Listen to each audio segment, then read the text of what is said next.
In this mini lecture, we're going to talk about the transactional model of communication.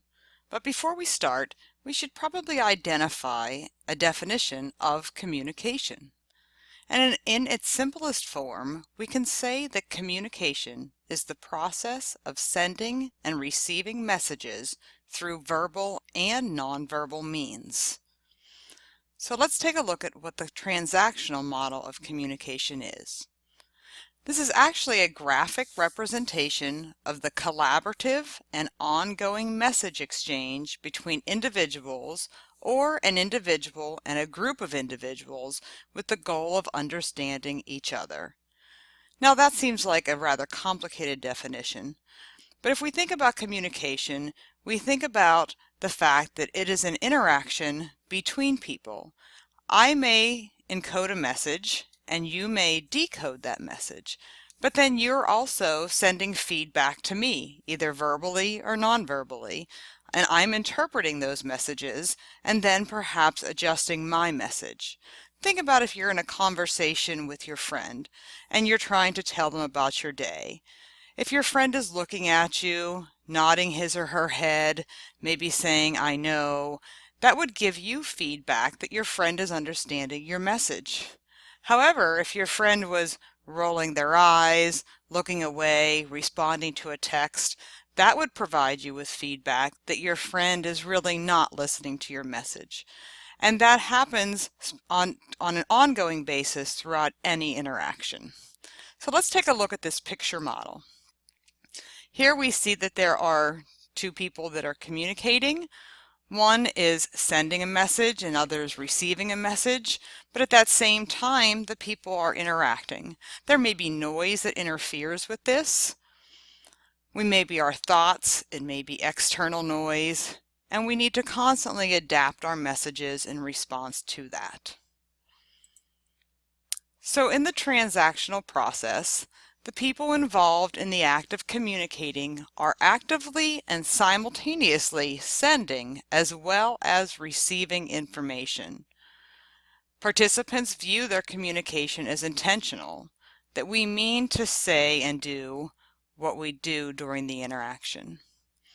Now, this transfer of information between them takes place within a particular situation, and it is bound by the relationship and the culture.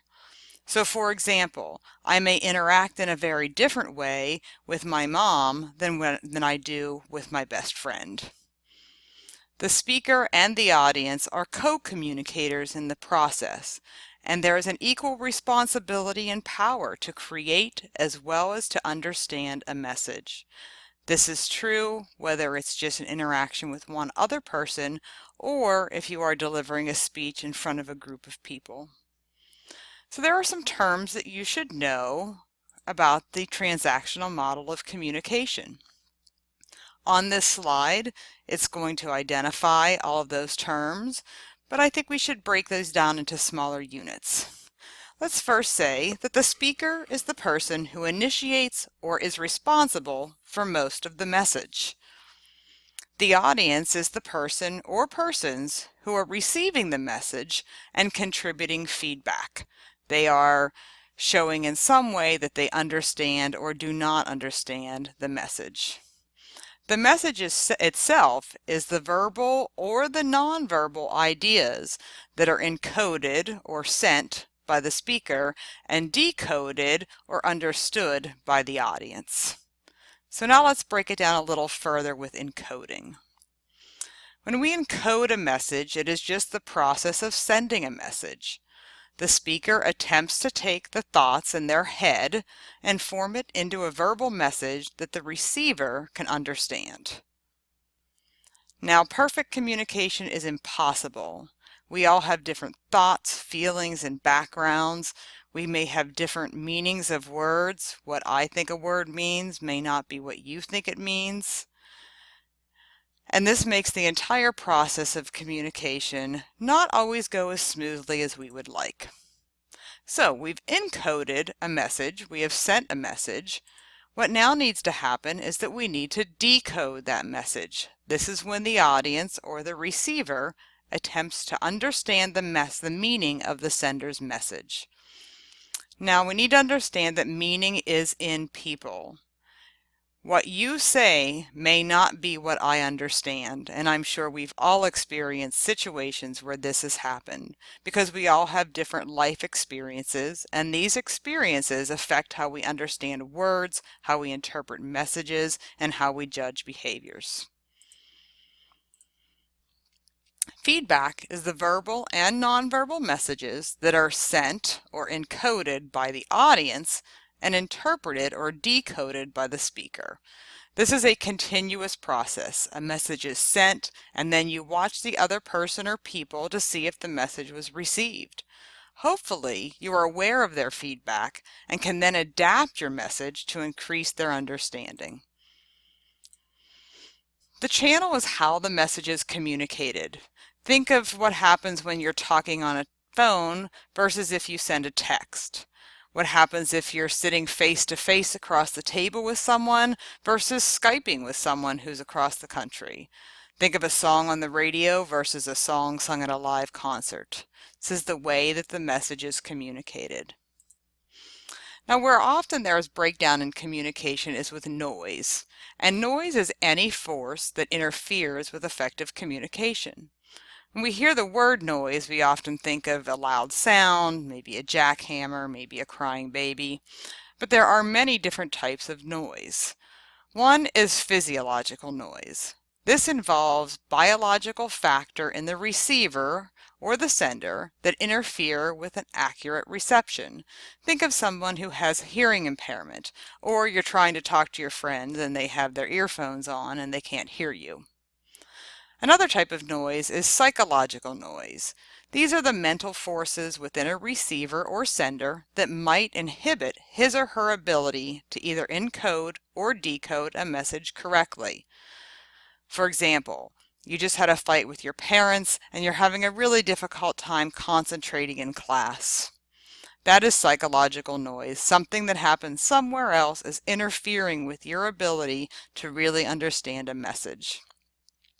Of course, we have physical noise, and this refers to any physical phenomenon that might impair a receiver's ability to decode a message. This might be noise from construction. There may be static that is interfering with our ability to hear. Maybe we have a cold and we're all stuffy and we're not able to correctly interpret the message. The final kind of noise is semantic noise. This is interference that is due to the meaning of the words themselves.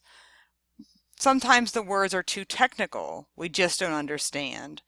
Maybe someone is cursing a lot, and that is interfering with our ability to really understand their message. Think about the words that were common and were used by your grandparents in contrast to the words we had today. If you told your grandmother YOLO, she may not know exactly what you're talking about. The situation is the location and time in which the communication takes place. And there are endless possibilities for this. It may be a group meeting for your marketing class. You may be talking with your parents at dinner, meeting with your instructor during office hours, giving a speech during class, or texting your friend. There are a variety of different situations in which we interact and communicate, and those situations can have a bearing on how that communication exchange goes down. Finally, we have the communication context. These are all the circumstances that are surrounding an interaction. The physical, location, environmental conditions, socially, with the nature of the relationship between the people who are interacting, historical, any background from previous interactions you had. Psychological could be moods and feelings that each participant brings to the encounter. And finally, there are cultural contexts. Different cultures have different norms, different values, attitudes, beliefs, and assumptions.